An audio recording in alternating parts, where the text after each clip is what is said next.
હાલો વિદ્યાર્થી મિત્રો, તો આજના લેક્ચરમાં આપણે શું ભણવાનું છે કે કાર્બનિક પ્રક્રિયાઓ થાય છે. રેડી? કાર્બનિક પ્રક્રિયાઓ થાય છે. આપણે જો બધી પ્રાથમિક માહિતી ભણી લીધા, શું શું આયુબેશન, નામકરણ, પછી સમઘટકતા, એ બધા ટોપિક, સામાન્ય બધા ટોપિક શું કરી લીધા? ભણી લીધા. આજના ટોપિકમાં શું ભણવાનું છે કે કાર્બનિક કોઈ પણ દાખલા કે A+B ઇટ ગિવ્સ કોઈ C નિપજ મળે છે, તો A અને B કેવી રીતના જોડાય અને કયા કારણોસર જોડાય એનો શું કરવાનું છે આજના લેક્ચરમાં અભ્યાસ કરવાનો છે. એટલે કે આપણે કાર્બનિક પ્રક્રિયાઓ જે થાય છે એનો શું કરવાનું છે, એની પ્રાથમિક માહિતી શા માટે થાય, શું લેવા થાય, એનો શું કરવાનું છે, આપણે અભ્યાસ કરવાનો છે. તો આપણો ટોપિક છે કે કાર્બનિક પ્રક્રિયાની ક્રિયાવિધિ ભણવાની છે. ક્રિયાવિધિ એટલે કે ડીપમાં ભણવાનું છે, કેવી રીતના થતું હોય એને ક્રિયાવિધિ કહેવાય. ક્રિયાવિધિમાં મૂળભૂત સંકલ્પનાઓ એટલે કે એની મૂળભૂત સંકલ્પનાઓ કેવી હોય, એટલે કે કેવી રીતના સંકલ્પનાઓ, આ હોય તો આમ જ થાય, આ હોય તો આમ જ થાય, એનો શું કરવાનું છે, અભ્યાસ કરવાનો છે. તો જોઈએ, ફર્સ્ટ ઓફ ઓલ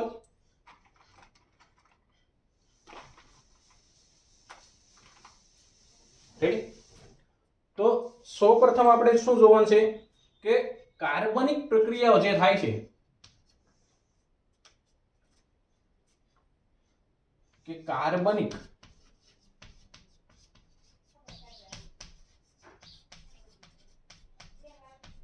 પ્રક્રિયાઓ જે થાય છે એમાં શું હોય, એક તો કાર્બનિક અણુ હોય, બીજો શું હોય, એમાં પ્રક્રિયક હોય. તો કાર્બનિક અણુ કોને કહેવો અને પ્રક્રિયક કોને કહેવો, એનો શું કરવાનું છે પહેલા તો અભ્યાસ કે કાર્બનિક પ્રક્રિયાઓમાં કાર્બનિક અણુ જેને શું કહેવાય પ્રક્રિયાથી, તો અહીં લખીએ કાર્બનિક પ્રક્રિયાઓ જેમાં કાર્બનિક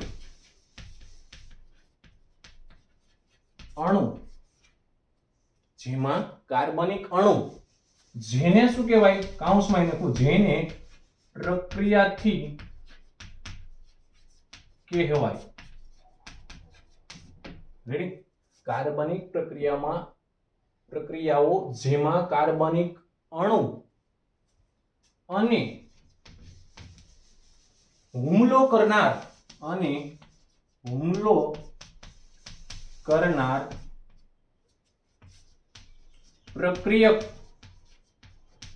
સાથે પ્રક્રિયા કરી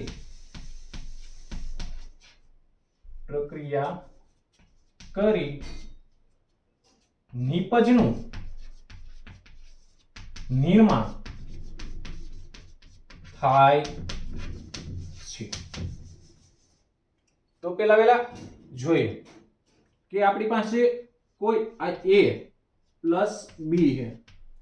હવે જ્યાં A છે ને, હું જો થોડુંક બુક થી થોડુંક અલગ ભણવાનું, તો આ A છે ને, ધારો કે આપણો કાર્બનિક અણુ છે જેની અંદર આપણે શું કરાવી છે, પ્રક્રિયા કરાવી છે.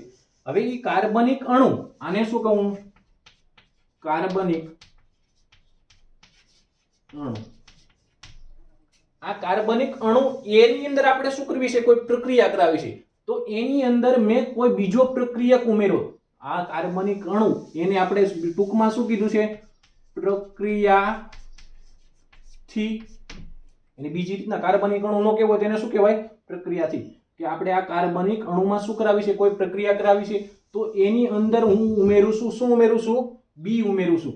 તો આ B ને કહેવાય હુમલો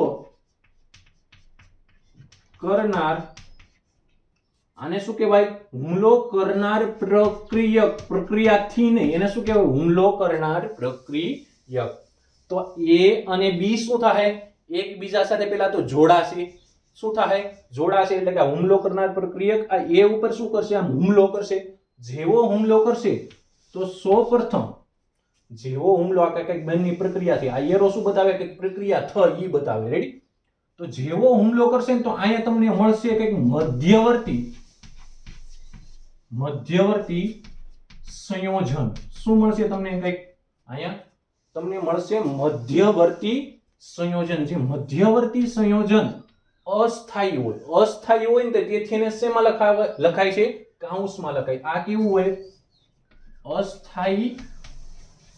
અને કેવું હોય, પ્રતિક્રિયાત્મક. કેવું હોય, વળે આ બે શબ્દ શું, પેલો શબ્દ તો તમને સમજાય છે, અસ્થાયી નો મતલબ જે સ્થાયી ન હોય એને શું કહેવાય, અસ્થાયી અને પ્રતિક્રિયાત્મક કોને કહેવાય? જે ઝડપથી કોઈ એટલે કે ઝડપથી શું કરે, કોઈ સાથે પ્રક્રિયા કરી લે એને શું કહેવાય? પ્રતિક્રિયાત્મક. પેલા શું કીધું આપણે વ્યાખ્યા કે કાર્બનિક પ્રક્રિયાઓ જેમાં કાર્બનિક અણુ જેને શું કહેવાય? પ્રક્રિયાથી કહેવાય, અને કાર્બનિક અણુ અને હુમલો કરનાર પ્રક્રિયક સાથે પ્રક્રિયા કરી નિપજનું શું થાય છે? નિર્માણ થાય છે. નિપજનું નિર્માણ થાય છે. પરંતુ અહીં લખવો જોઈએ, પરંતુ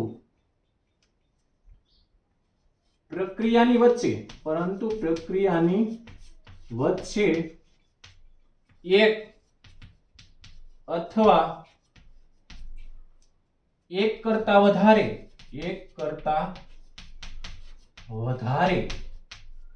મધ્યવર્તી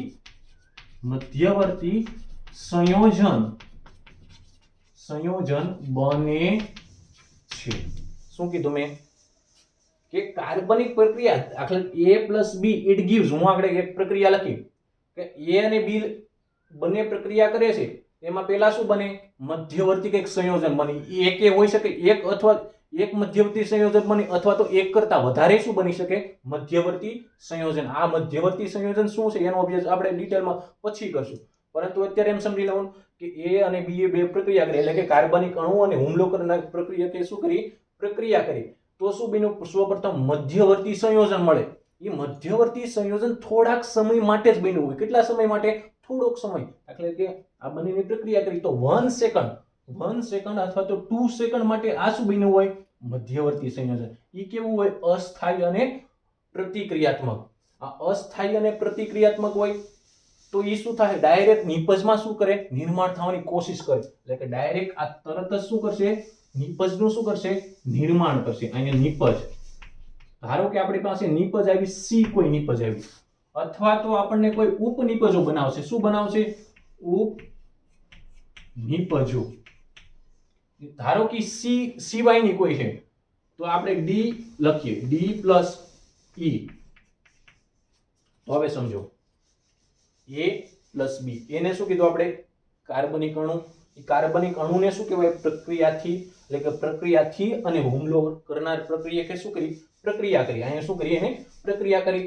તો પ્રક્રિયા કરે છે ને ત્યારે એ બંને જોડાય છે ત્યારે શું બને છે? એક મધ્યવર્તી સંયોજન બને છે. એ કેવું? શું એને કહેવાય? મધ્યવર્તી સંયોજન, અથવા તો એને ઇંગ્લિશમાં કહેવાય ઇન્ટરમીડિયેટ. એ કેવું હોય છે? અસ્થાયી અને પ્રતિક્રિયાત્મક. એ અસ્થાયી અને પ્રતિક્રિયાત્મક હોય એ તરત જ શું કરે? નિપજમાં નિર્માણ પામવાની શું કરે? કોશિશ કરે. નિપજમાં નિર્માણ પામવાની કોશિશ કરે તો આપણને શું મળશે? તરત જ મધ્યવર્તી સંયોજનમાંથી તરત જ શું મળશે? નિપજ મળશે. આપણે કઈ નિપજ જોતી હતી? સી. એટલે કે આપણને નિપજ કઈ મળશે? સી. આ ઉપરાંત વધારાની કોઈ નિપજો મળે એને શું કહેવાય? ઉપનિપજો. ઈ ધારો કે આપણે પ્રક્રિયાને અંતે આપણે ઉપનિપજો મળે છે ડી પ્લસ ઈ. તો આ શું થઈ ગઈ? કોઈ પણ કાર્બનિક પ્રક્રિયા થઈ. એમાં શું હોય? શરૂઆતમાં કોઈ કાર્બનિક અણુ હોય. એ કાર્બનિક અણુની અંદર આપણે શું કરાવી છે? પ્રક્રિયા કરાવી. તો એને શું કહેવાય? પ્રક્રિયાથી. અને કોઈ હુમલો કરે છે એટલે કે કોઈ આપણે ઉમેર્યો છે પદાર્થ, એને શું કહેવાય છે? પ્રક્રિયક. એ બંને પ્રક્રિયા કરે, મધ્યવર્તી સંયોજન બને. મધ્યવર્તી સંયોજન બને એ કેવું હોય? અસ્થાયી અને પ્રતિક્રિયાત્મક. તરત જ શું બનાવે? નિપજ અથવા તો ઉપનિપજો બનાવે.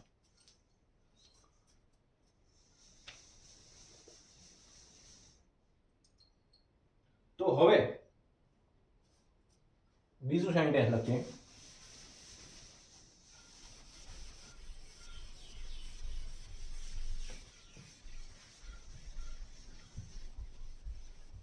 જો આને બહુ વ્યવસ્થિત સમજો તો જ તમને ઓર્ગેનિકમાં શું કરશે? આપણે જે 12th માં ચેપ્ટરો છે તો જ આમાંથી તમને કંઈ ખબર પડશે. નહીતર 12th માં જે ચેપ્ટરો હું ભણાવું છું એમાં તમને કાંઈ પણ ટપવો પડશે નહીં. તો શાંતિથી, અને જ્યાં તમને ન સમજાય તો મને પૂછો, અથવા તો વિડીયોને 2-3 વખત જોવો કેવી રીતના હું ઓર્ગેનિક ભણાવું છું.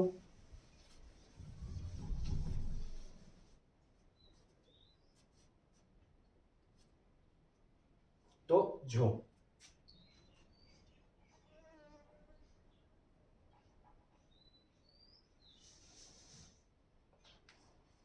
એક સેન્ટેન્સ લખીએ.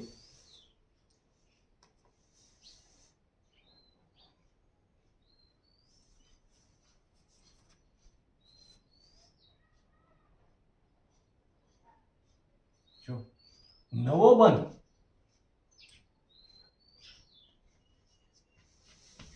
નવો બંધ બનાવવામાં કાર્બનની તો સમજવાની નવો જે બંધ બને છે દાખલા તરીકે પ્રક્રિયાથી અને જે ઓલો આપણે હુમલો કરનાર પ્રક્રિયા વચ્ચે જે નવો બંધ બને છે તો નવો બંધ બનાવવામાં કાર્બનની જે પૂર્તિ કરે જે ઘટે છે એ કાર્બન આપે છે તો નવો બંધ બનાવવામાં કાર્બનની પૂર્તિ કરનાર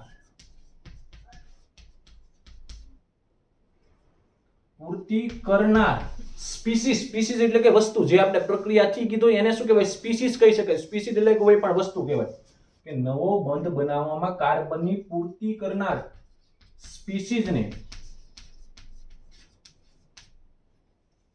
સ્પીસીઝને કાર્બનિક અણુ અથવા તો એને શું કહેવાય આપણે શું કહીએ છીએ પ્રક્રિયાથી કહે છે અને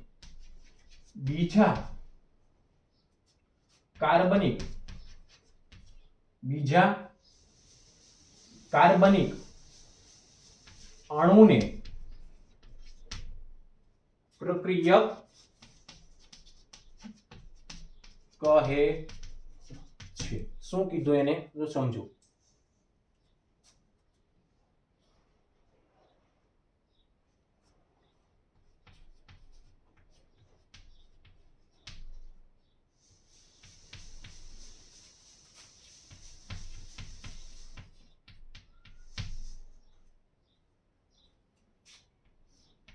તો સમજો આને ઘડી નેગેટિવ ન લખતો જાણી સમજો આને કહેવાય બ્રોમોમિથેન આને શું કહેવાય હાઇડ્રોક્સાઇડ એટલે કે હાઇડ્રોક્સાઇડ આયન કહેવાય આને હાઇડ્રોક્સાઇડ આયન કહેવાય તો કહેવાનો મતલબ આ હાઇડ્રોક્સાઇડ આયન કેવો છે નેગેટિવ છે હવે અહીં સમજો કાર્બનની વિદ્યુત ઋણતા છે 2.5 કેટલી છે આની 2.5 બ્રોમિનની છે 2.8 કેટલી છે 2.8 તો સૌથી વધારે કાર્બન અને જો આ બંધમાં સૌથી વધારે વિદ્યુત ઋણતા કોની છે તો બ્રોમિનની છે તો બ્રોમિન શું બનશે આંશિક ડેલ્ટા નેગેટિવ આંશિક એટલે કે એને ડેલ્ટા લખાય આંશિક શબ્દ આવે તો તરત જ શું આવી જાય સંપૂર્ણ નેગેટિવ સંપૂર્ણ ઋણભાર લખવો હોય તો આ શું કહેવાય ને સંપૂર્ણ ઋણભાર આમાં જો આંશિક ને તો ડેલ્ટા નથી તો આ શું બનશે આંશિક ઋણભારી આ શું બનશે આંશિક ઋણભારી જ્યારે આ શું બનશે આંશિક ધનભારી હવે શું થશે આને પ્રક્રિયાથી કહેવાય આને શું કહેવાય પ્રક્રિયાથી આને શું કહેવાય હુમલો કરનાર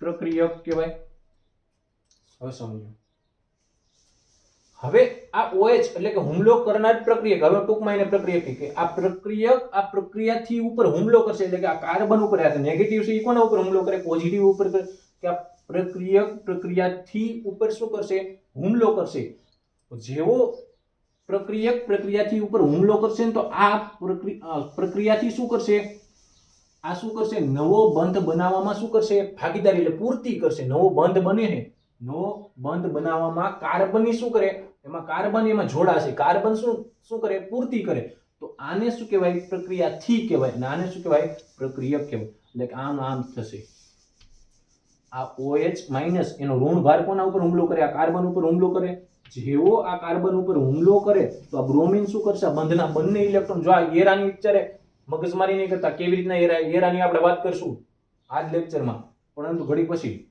તો આ શું કરશે OH- આ કાર્બન ઉપર હુમલો કરે જેવો આ કાર્બન ઉપર હુમલો કરશે તો આ બંધમાં બે ઇલેક્ટ્રોન હોય એક કાર્બન હોય એક બ્રોમિન હોય એ બંને ઇલેક્ટ્રોન કોણ ખેંચી લેશે બ્રોમિન ખેંચી લેશે એટલે કે બ્રોમિન શું થઈ જાય સંપૂર્ણ નેગેટિવ ને અહીંયા શું બીજું શું બનશે તમને CH3OH તો જો તો હુમલો કરનાર પ્રક્રિયકે શું કર્યું આ કાર્બન ઉપર હુમલો કર્યો જેવો કાર્બન ઉપર હુમલો કર્યો એટલે કે કાર્બન અને ઓક્સિજન વચ્ચે શું બનશે બંધ બનશે એમાં કાર્બનની પૂર્તિ કોને કરી જેમાં કાર્બન એને ઘટતો તો એની પૂર્તિ કોણ કરી તો પ્રક્રિયાથી કરી કોને કરી નવો બંધ બનાવવામાં કાર્બનની પૂર્તિ કોને કરી તો પ્રક્રિયાથી કરી તેથી એને શું કહેવાય પ્રક્રિયાથી અને બીજાને શું કહેવાય હુમલો કરનાર પ્રક્રિયા બીજું એક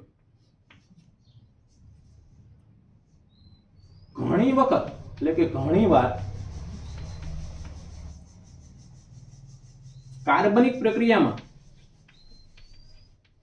કાર્બનિક પ્રક્રિયામાં પ્રક્રિયક જોજો સમજો ઘણીવાર કાર્બનિક પ્રક્રિયામાં પ્રક્રિયક અને પ્રક્રિયાથી બંને કાર્બનની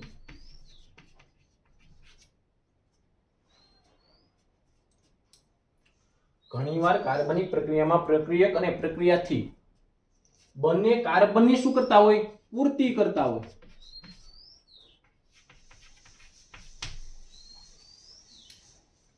હોય તો ત્યારે કોઈ પણ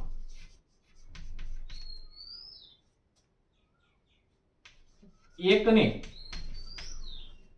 પ્રક્રિયાથી કેવો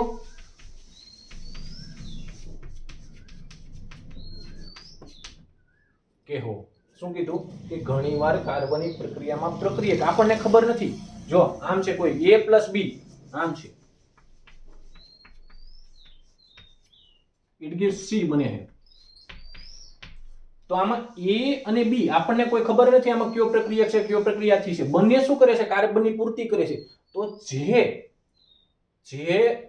ઘટક અથવા તો જે અણુ કાર્બનિક પ્રક્રિયામાં મહત્વપૂર્ણ ભાગ ભજવતું હોય સમજો a + b એટલે કે આમાં બંને શું કરે છે કાર્બનની પૂર્તિ કરે છે તો આમાં કોને પ્રક્રિયક કેવો કોને પ્રક્રિયાથી કેવો એ આપણી પાસે શું છે ક્વેશ્ચન માર્ક છે તો ક્વેશ્ચન માર્કનો ઉકેલ કેમ કરવો તો a + b બંને પ્રક્રિયા કરે છે એમાં બંને કાર્બનની શું કરે છે પૂર્તિ કરે છે તો એમાં પ્રક્રિયાથી કોને કેવો તો જે પ્રક્રિયાની અંદર મહત્વપૂર્ણ ભાગ ભજવતો હોય એને શું કેવો પ્રક્રિયાથી કેવો અને બીજાને શું કેવો પ્રક્રિયક કેવો ધારો કે b શું કરે છે આ પ્રક્રિયાની a + b ની અંદર c ની અંદર મહત્વપૂર્ણ ભાગ ભજવે તો b ને શું કહેવાય પ્રક્રિયાથી એને શું કહેવાય પ્રક્રિયાથી અને આને શું કહેવાશે તો પ્રક્રિયક આને પ્રક્રિયાથી કહી દીધો તો આને શું કહેવાય પ્રક્રિયક ને આને શું કહેવાશે નિપજ કહેવાય સમજ્યા તો કોઈ પણ એકને શું કરવો એ આપણી રીતના નક્કી કરવાનું તો કોઈ પણ એકને શું કહેવો પ્રક્રિયાથી અને બીજાને શું કહેવાય મહત્વપૂર્ણ ભાગ ભજવતો એને શું કહેવાય પ્રક્રિયાથી અને બીજાની એની સરખામણીમાં બીજાને શું કહેવાય પ્રક્રિયકને સી ને શું કહેવાય નિપજ હવે એક જ ડેફિનેશન સાથે આ ટોપિક શું થાય છે પૂર્ણ થાય તો ડેફિનેશન કોની છે તો પ્રક્રિયાની ક્રિયાવિધિની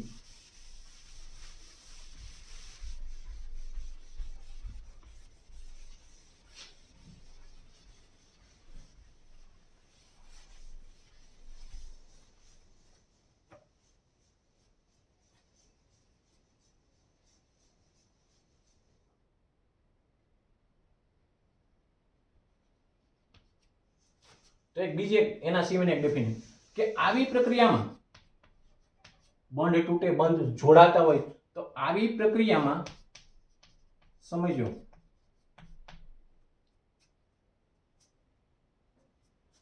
આવી પ્રક્રિયામાં બે કાર્બન પરમાણુઓ વચ્ચે અથવા સમજો આવી પ્રક્રિયામાં બે કાર્બન પરમાણુઓ વચ્ચે અથવા શું લખવા જાવ છું એ પછી કે અથવા એક કાર્બન પરમાણુ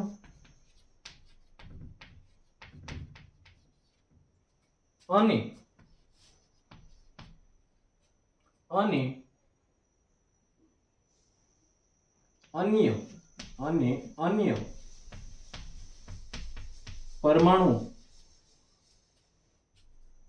અન્ય પરમાણુ વચ્ચે બંધનું વિખંડન એટલે કે તૂટવું વિખંડન એટલે કે શું થાય તૂટવું કે આવી પ્રક્રિયામાં જેમાં પ્રક્રિયા થતી હોય એટલે કે a + b જોડાતા હોય અને c બનતું હોય એમાં શું થતું હોય કાં તો બંધનું વિખંડન થતું હોય અથવા તો બંધનું શું થતું હોય સર્જન થતું હોય તો આવી પ્રક્રિયામાં બે કાર્બન પરમાણુ વચ્ચે અથવા તો એક કાર્બન પરમાણુ અને અન્ય પરમાણુ વચ્ચે બંધનું કાં તો ખંડન થતું હોય અથવા સર્જન થતું હોય છે। આ સિમ્પલ લાઈન હતી કે આવી પ્રક્રિયા થાય કોઈ પણ કાર્બનિક પ્રક્રિયામાં કઈ કહો કાર્બન કાર્બન વચ્ચે બંધનું કાં તો ખંડન થતું અથવા તો સર્જન થતું અથવા તો એક કાર્બન અથવા તો બીજો કોઈ પરમાણુ છે એની વચ્ચે શું થતું કાં તો બંધનું ખંડન થાય અથવા તો બંને શું થતા હોય જોડાતા હોય। હવે ડેફિનેશન કે કોઈ પ્રક્રિયા દરમિયાન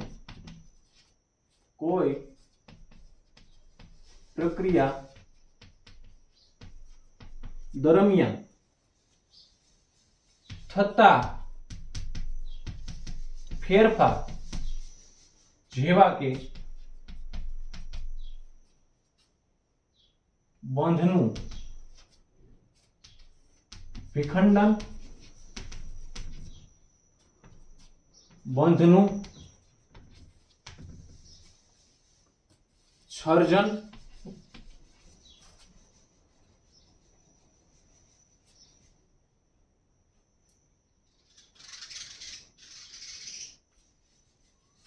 કોઈ પ્રક્રિયા દરમિયાન થતા ફેરફાર જેવા કે બંધનું વિખંડન, બંધનું સર્જન અને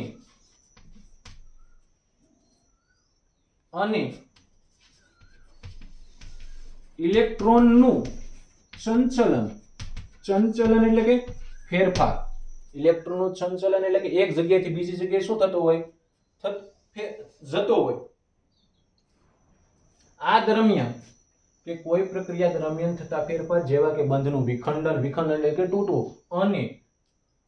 અને અથવા તો બંધનું સર્જન અને ઇલેક્ટ્રોનનું શું થાય સંચલન, આ દરમિયાન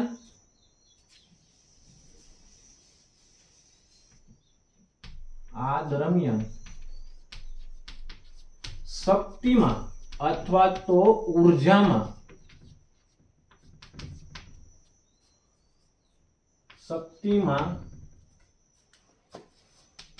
ઉર્જામાં શું થાય છે ફેરફાર થાય।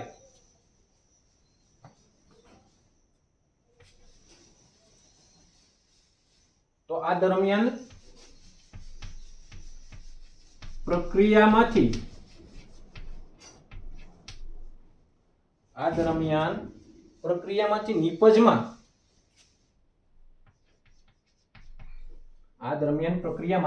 નિપજમાં થતા રૂપાંતરણના ક્રમબદ્ધ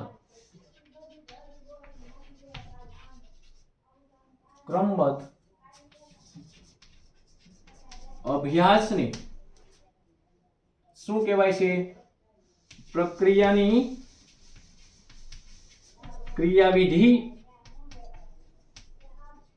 કહે છે।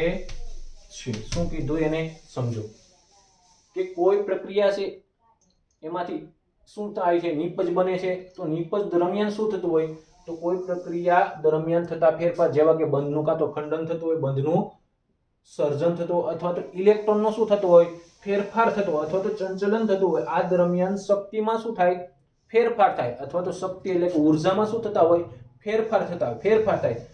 તો આ પ્રક્રિયામાંથી નિપજમાં થતા રૂપાંતરણના ક્રમબદ્ધ પ્રક્રિયા એટલે કે જે આપણે પ્રક્રિયા થી છે એમાંથી નિપજમાં થતા રૂપાંતરણ એના ક્રમબદ્ધ અભ્યાસને શું કહેવાય છે પ્રક્રિયાની ક્રિયાવિધિ। આપણી સરળ ભાષામાં લખવાનું, બહુ પછી ચોપડીનું લખવાનું નહીં। આ શું તો કાર્બનિક પ્રક્રિયાની ક્રિયાવિધિમાં મૂળભૂત સંકલ્પનાઓ। અને આ ક્રિયાવિધિનો ઉપયોગ ક્યાં થાય તો આનો ઉપયોગ થાય છે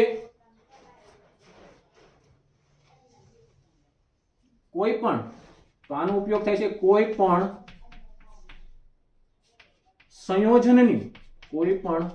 સંયોજનની પ્રતિક્રિયાત્મકતા જાણવા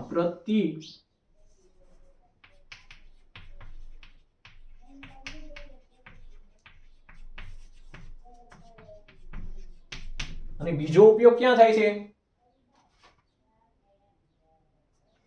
તો બીજો ઉપયોગ થાય છે આની કોઈ પણ સંયોજનની સંશ્લેષણની રૂપરેખા જાણવા। તો આનો ઉપયોગ પહેલો ઉપયોગ શું કે કોઈ પણ સંયોજનની પ્રતિક્રિયાત્મક કે પેલું આપણે પ્રક્રિયાથી લીધો છે એની પ્રતિક્રિયાત્મકતા કેવી છે એની જોવા માટે કોનો ઉપયોગ થાય છે? પ્રક્રિયાની ક્રિયાવિધિનો. ત્યારબાદ બીજો ઉપયોગ ક્યાં થાય છે? સંશ્લેષણની રૂપરેખા, એટલે કે આપણું જે નિપજ બનવાનું છે એનું સંશ્લેષણ કેવું થશે, ઝડપી થશે કે ધીમું થશે, એની શું કરવા? રૂપરેખા જાણવા. આ શું હતા? કાર્બનિક પ્રક્રિયાની ક્રિયાવિધિની મૂળભૂત સંકલ્પનાઓ.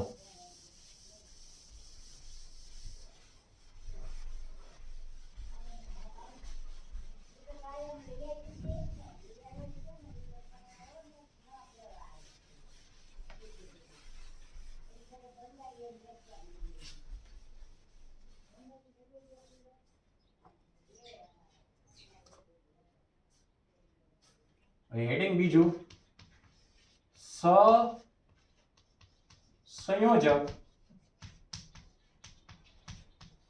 બાંધનું વિખંડન.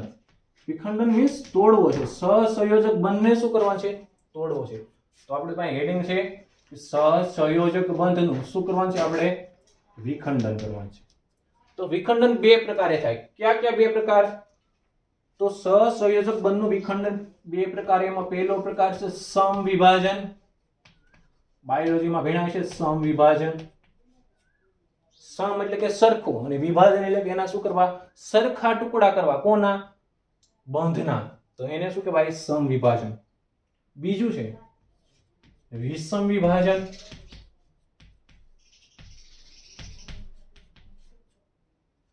શું હે કે સહસંયોજક બંધનું વિખંડન બે પ્રકારે કરી શકાય. પહેલું છે સમવિભાજન, બીજું શું હે?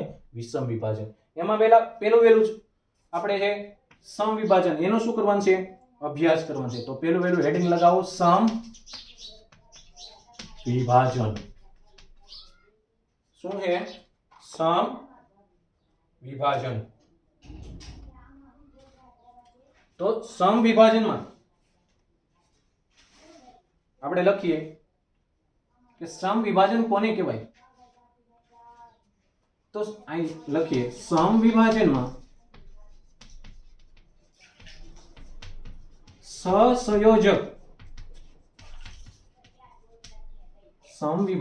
સહસંયોજક બંધથી જોડાયેલા બંને પરમાણુ સમવિભાજનમાં સહસંયોજક બંધથી જોડાયેલા બંને પરમાણુ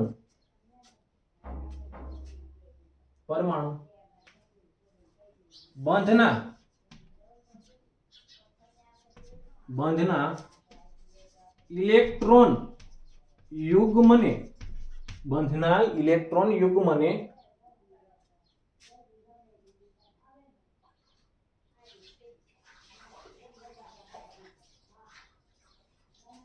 સમવિભાજનમાં સહસંયોજક બંધથી જોડાયેલા બંને પરમાણુ બંધના ઇલેક્ટ્રોન યુગ્મને સરખું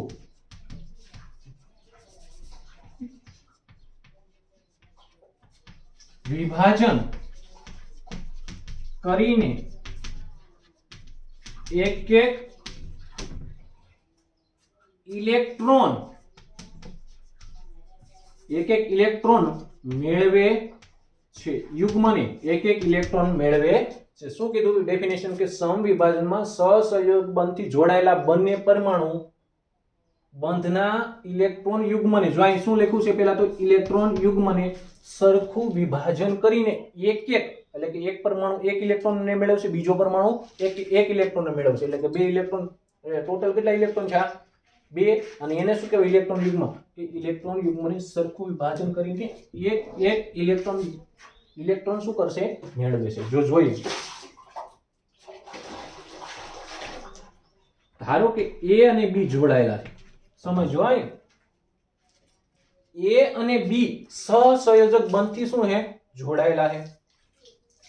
તો આ A અને B સહસંયોજક બંધથી જોડાયેલા હોય તો આ બંધમાં A નો શું હોય? એક ઇલેક્ટ્રોન હોય. એવી રીતના B નો શું હોય? એક ઇલેક્ટ્રોન હોય. આ ઇલેક્ટ્રોન ને આવી રીતના લખો. આ એક ઇલેક્ટ્રોન A નો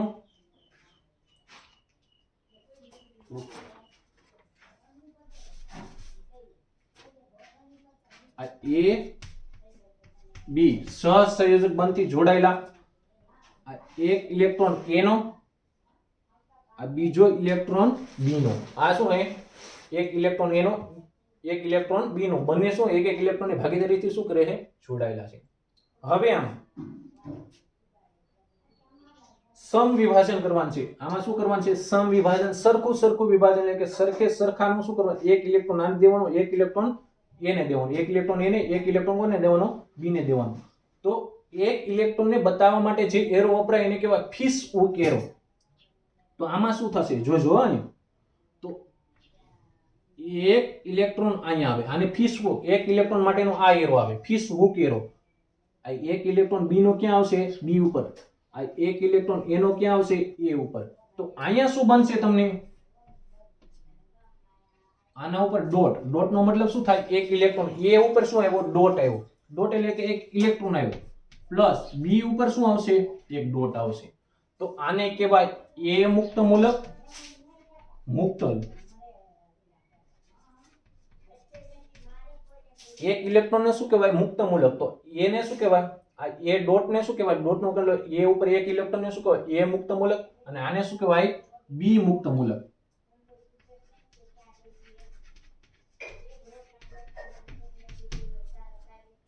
સમજો સરખું વિભાજન થયું આ બંધમાં બે ઇલેક્ટ્રોન હતા એક A નો હતો એક B નો હતો આ બંને ઇલેક્ટ્રોન શું કરે સહયારી ભાગીદારી કરીને આ સહસંયોજક બંધ બનાવ્યો હતો ત્યાં હવે આને તોડવો છે તો આપણે કયું વિભાજન કરવાનું છે સમ વિભાજન સરખું તો આ બંધમાં બે ઇલેક્ટ્રોન છે એક ઇલેક્ટ્રોન B લેશે એક કોણ લેશે A લેશે એક ઇલેક્ટ્રોન સ્થળાંતર કરવા માટે વપરાતા એરાને અથવા તો તીરને ફિશ હુક તીર કહેવાય આને શું કહેવાય ફિશ હુક તીર અથવા તો અર્ધશીર્ષ વક્ર તીર તો અહીં લખીએ એક ઇલેક્ટ્રોનનું સ્થળાંતર કરવા માટે વપરાતા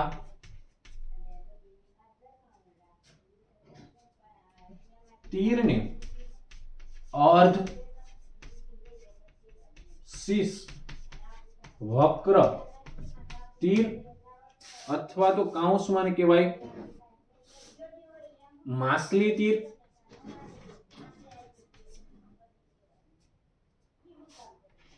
માછલી એટલે ફિશ હુક માછલી પકડવાનું તીર એને ઇંગ્લિશમાં કહેવાય fish hook arrow fish hook તીરને શું કહેવાય ઇંગ્લિશમાં એરો કહે છે શું એને કીધું સમજો કોઈ એક જ ઇલેક્ટ્રોન એક ઇલેક્ટ્રોન યુગ્મ એટલે કે બે ઇલેક્ટ્રોન કહેવાય ઇલેક્ટ્રોન એટલે કે એક જ ઇલેક્ટ્રોન એક ઇલેક્ટ્રોનનું સ્થળાંતર કરવા માટે વપરાતા જે તીરને શું કહેવાય ગુજરાતીમાં એને અર્ધશીર્ષ વક્ર તીર બહુ લાંબુ થઈ જાય અર્ધશીર્ષ વક્ર તીર અથવા તો બીજું ક્યાં નામે ઓળખાય માછલી પકડવાનું તીર હવે કોઈ દરિયા કાંઠે ઓલા બેઠા હોય પિક્ચર આવતું હોય ખબર છે ઘણા પિક્ચરમાં ઘણા માછલીઓ પકડતા આમાં ફેરવતા હોય તો એમાં જે આમ હોય ને અહીંયા શું હોય આમ ગોઠવેલું હોય જો આમ માછલી માટે એટલે કે આમ હોય એ ઓલા તાણતા હોય એટલે કે ઓલું તીર શું આવતું આમ બારું આવતું એ તીર આવું હોય એક જ ઇલેક્ટ્રોન એટલે કે માછલી જે પકડવાનું જે તીર આવે એને શું કહેવાય ફિશ હુક તીર અથવા તો અર્ધશીર્ષ વક્ર તીર કહે છે રેડી તો એક ઇલેક્ટ્રોનનું સ્થળાંતર કરવા માટે વપરાતા તીરને અર્ધશીર્ષ વક્ર તીર અથવા તો માછલી પકડવાનું તીર અથવા તો એની ઇંગ્લિશમાં આપણે એમ જ કહીશું ફિશ હુક એરો કહે છે એને શું કહેવાય ફિશ હુક એરો અને આમાં શું બને છે મુક્ત મૂલક બને છે આ બંને શું બને છે મુક્ત મૂલક આના ઉપર કોઈ વીજભાર નથી જો આના ઉપર નેગેટિવ વીજભાર છે નહીં આના ઉપર પોઝિટિવ વીજભાર છે નહીં આ બંને પરમાણુ કેવા છે તટસ્થ છે પરંતુ તટસ્થ પરમાણુ ઉપર શું છે મુક્ત મૂલક છે તો આપણે બીજી એક સેન્ટેન્સ લખીએ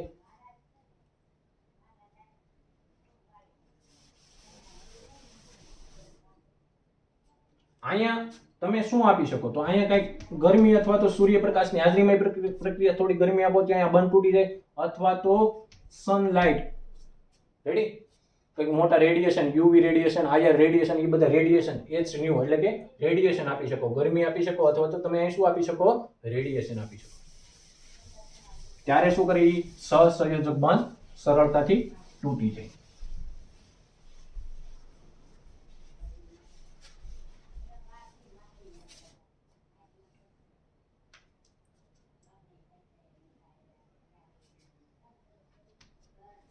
આ પ્રક્રિયા દરમિયાન એટલે કે સમવિભાજન દરમિયાન આ પ્રક્રિયા દરમિયાન તટસ્થ પરમાણુ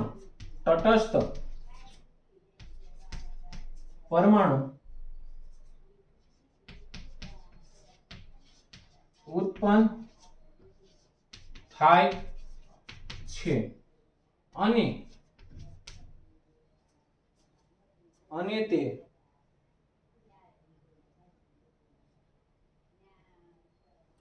તે અયુગ્મિત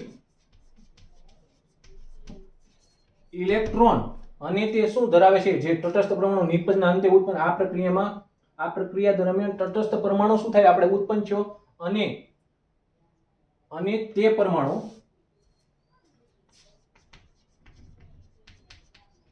તે પરમાણુ અયુગ્મિત ઇલેક્ટ્રોન ધરાવે છે જેને મુક્ત મૂલક કહે છે. ઓલા એરાની તો વાત આપણે કરી દીધી.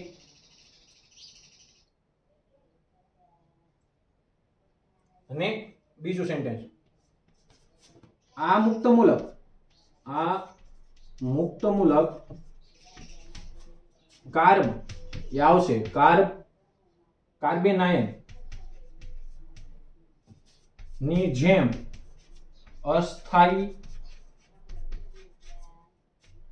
પ્રતિક્રિયાત્મક હોય છે.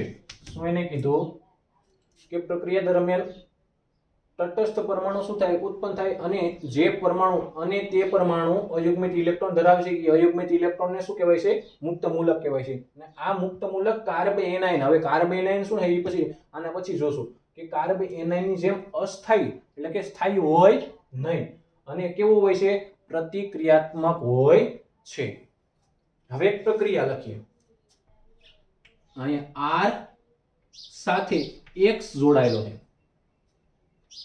જો R શું છે આલ્કાઇલ છે, આપણે ભણી ગયા methyl ethyl propyl n propyl ગમે તે બધા આ શું છે બધા આલ્કાઇલ. X શું છે હેલોજન છે. અહીં કાઉન્સમાં લખ્યું X શું છે હેલોજન છે.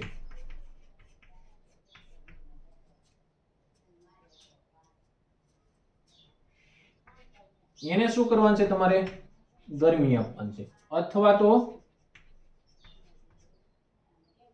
લાઈટ અથવા તો પ્રકાશ આપી દો. પ્રકાશ અથવા તો એને શું કહેવાય hν બધા રેડિયેશન. તો આપણે આનું કેવું વિભાજન કરવાનું છે સમવિભાજન. તો અહીં R અને X બંને કયા બંધથી જોડાયેલા છે સહસંયોજક બંધથી. તો આ બંધમાં એક ઇલેક્ટ્રોન R નો હશે એક ઇલેક્ટ્રોન કોનો હશે X નો હશે. તો બંનેના ઇલેક્ટ્રોન બતાવી દો. આ R નું ઇલેક્ટ્રોન આ કોનું છે X નું ઇલેક્ટ્રોન.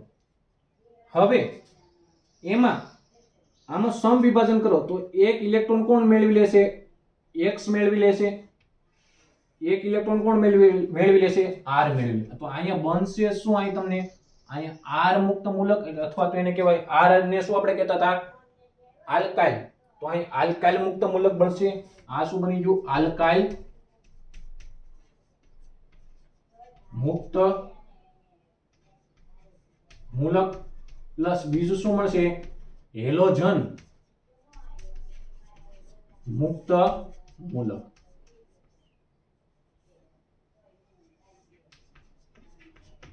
સમજો આ બંને R અને X અને શું કહેવાય હેલો આલ્કેન કહેવાય. હેલો આલ્કેનમાં હેલોજન એક બંધમાંનો એક ઇલેક્ટ્રોન ખેંચશે અને આલ્કાઇલ શું કરશે બંધમાંનો એક એક ઇલેક્ટ્રોન ખેંચશે. તો અહીં શું બનશે R મુક્ત મૂલક એટલે આલ્કાઇલ મુક્ત મૂલક. બીજું શું મળશે તમને હેલોજન મુક્ત મૂલક.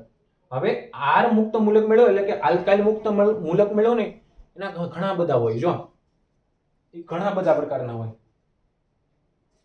ક્યાં ક્યાં હોય જોઈએ કે પ્રાથમિક હોઈ શકે,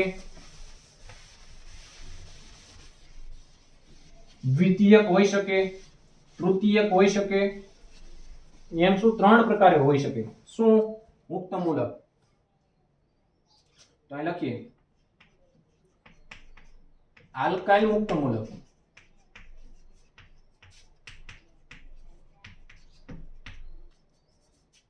પ્રાથમિક, દ્વિતીયક અને તૃતીયક પણ હોઈ શકે. રેડી? તો એના પ્રકાર કેમ પાડવા? તો આવી રીતના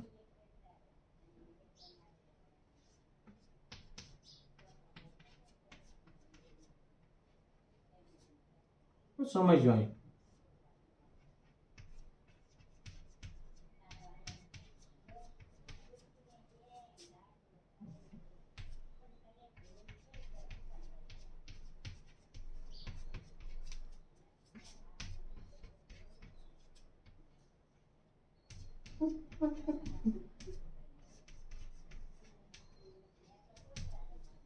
સમજો.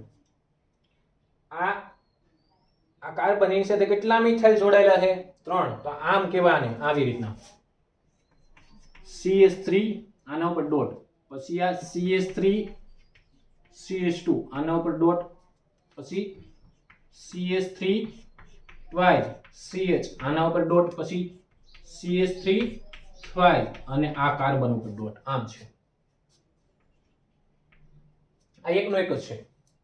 તો જો તો આ કાર્બન ઉપર મુક્ત મૂલક છે, આ કાર્બન ઉપર શું છે? એક ઇલેક્ટ્રોન છે. તો આ જે કાર્બન ઉપર મુક્ત મૂલક હોય એ કાર્બન અન્ય કેટલા કાર્બન સાથે જોડાયેલો છે? તો અન્ય જો તો એની સાથે કોઈ કાર્બન છે નહીં, બધા શું છે? હાઇડ્રોજન છે. તો આને નામ શું થાય? મિથાઇલ મુક્ત મૂલક. આનું નામ શું થાય? મિથાઇલ મુક્ત મૂલક. ખાલી મિથાઇલ, પ્રાથમિક, દ્વિતીયક, તૃતીયક એમ નહીં, ખાલી આનું નામ શું થાય? મિથાઇલ મુક્ત મૂલક. પછી આને જો, આ કાર્બન ઉપર શું છે? મુક્ત મૂલક છે. ઈ કાર્બન અન્ય કેટલા કાર્બન સાથે જોડાયેલો છે? તો એક કાર્બન સાથે. તો આ મુક્ત મૂલકને શું કહેવાય? પ્રાથમિક મુક્ત મૂલક. ને આખાનું નામ શું થાય? તો જો તો આપણે આવું ભણી ગયા CH3 CH2 એટલું અહીં લીટો કરતા હતા. આપણે એને કહેતા હતા ઇથાઇલ. શું કહેતા હતા? ઇથાઇલ. અને ઇથાઇલ ઉપર શું હે? મુક્ત મૂલક. તો આને શું નામ શું થાય? ઇથાઇલ મુક્ત મૂલક. એ તમારે હેઠે લખીને આને કહેવાનું મિથાઇલ મુક્ત મૂલક. એ પ્રાથમિક, દ્વિતીયક, તૃતીયક હોઈ શકે નહીં. એ ખાલી શું હોય? મિથાઇલ મુક્ત મૂલક. પછી ઇથાઇલ મુક્ત મૂલક કેવો હોય? પ્રાથમિક. પછી જો આ કાર્બન ઉપર શું છે? મુક્ત મૂલક. ઈ કાર્બન અન્ય કેટલા કાર્બન સાથે જોડાયેલો હતો? 1 અને 2. આ ત્રીજો તો શું છે? હાઇડ્રોજન છે. તો આ મુક્ત મૂલકને શું કહેવાય?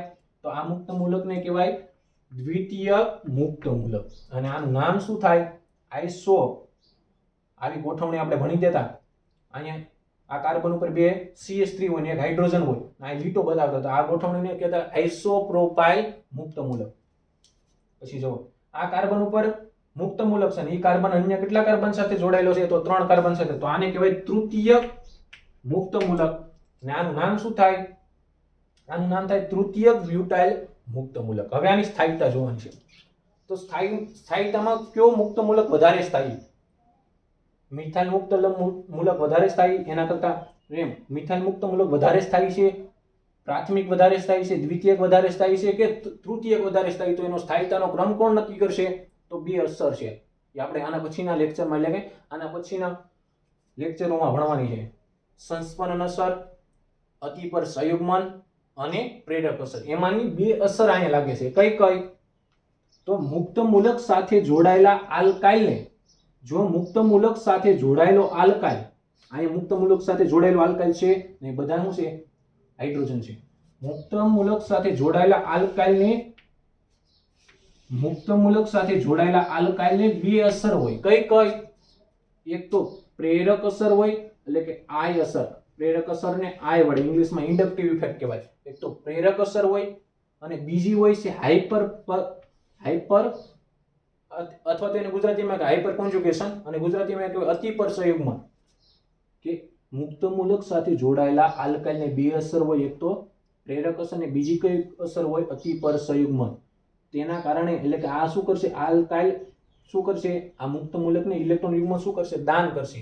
આને ઉણપ છે. જો આ બંધમાં કેટલા ઇલેક્ટ્રોન? 1 2 3 4 5 6 7. અને હોવા કેટલા જોઈએ? 8 હોવા જોઈએ. અષ્ટકના નિયમ પ્રમાણે હોવા કેટલા જોઈએ? 8 હોવા જોઈએ. આની પાસે કેટલા છે? 7 છે. તેથી આને શું કહેવાય? ઇલેક્ટ્રોન ડેફિશિયન્ટ એટલે કે આની ઇલેક્ટ્રોનની શું છે જરૂરિયાત છે, તો જરૂરિયાતને શું કરે છે આ મિથાઇલ સમૂહ દાન કરે છે, તેથી આને શું કહેવાય ઇલેક્ટ્રોન દાતા. દાતા શું કરે છે આની સ્થાયીતામાં વધારો કરે. આની પાસે કોઈ દાતા છે નહીં. આમાં શું આવે છે એક દાતા. આમાં કેટલા દાતા આવે છે 2. આમાં કેટલા દાતા આવે છે 3. જો આમાં તો સૌથી વધારે દાતા શેમાં છે તૃતીયક બ્યુટાઇલ એટલે કે તૃતીયક બ્યુટાઇલમાં. એના કરતા ઓછા દાતા છે શેમાં છે આઇસોપ્રોપાઇલમાં. એના કરતા ઓછા દાતા ક્યાં છે ઇથાઇલમાં. એના કરતા ઓછા દાતા ક્યાં છે મિથાઇલમાં. તો સૌથી વધારે સ્થાયીતા એટલે મિથાઇલ કરતા ઇથાઇલ મુક્ત મૂલકની કેવી સ્થાયીતા થાય વધારે. એના કરતા આઇસોપ્રોપાઇલની, એના કરતા તૃતીયક બ્યુટાઇલની સ્થાયીતા કેવી થશે વધારે. એટલે આની સ્થાયીતા સૌથી વધારે. સ્થાયીતાનો ક્રમ લખો હોય તો તૃતીયકની વધારે. કોઈ પણ તૃતીયક મુક્ત મૂલક હોય એની સ્થાયીતા કેવી થાય વધારે. એના કરતા ઓછી દ્વિતીયક મુક્ત મૂલક, એના કરતા ઓછી પ્રાથમિક મૂલક મુક્ત મૂલક, અને એના કરતા ઓછી મિથાઇલ મુક્ત મૂલક. આ ક્રમ તમારે આઈએમપી છે. આને શું કરવો યાદ રાખો. રેડી? તો એક વાક્ય લખી નાખી.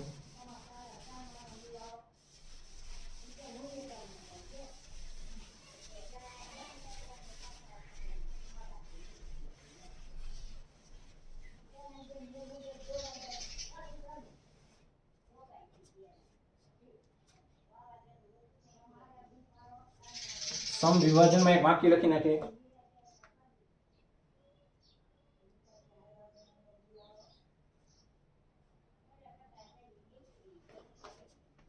સમ વિભાજન દરમિયાન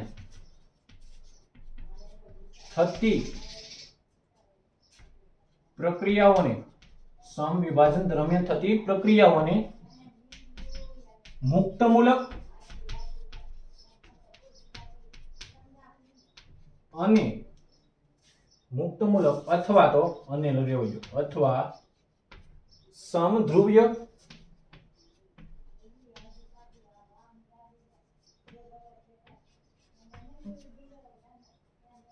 અથવા તો અધ્રુવ્ય પ્રક્રિયાઓ કહે છે.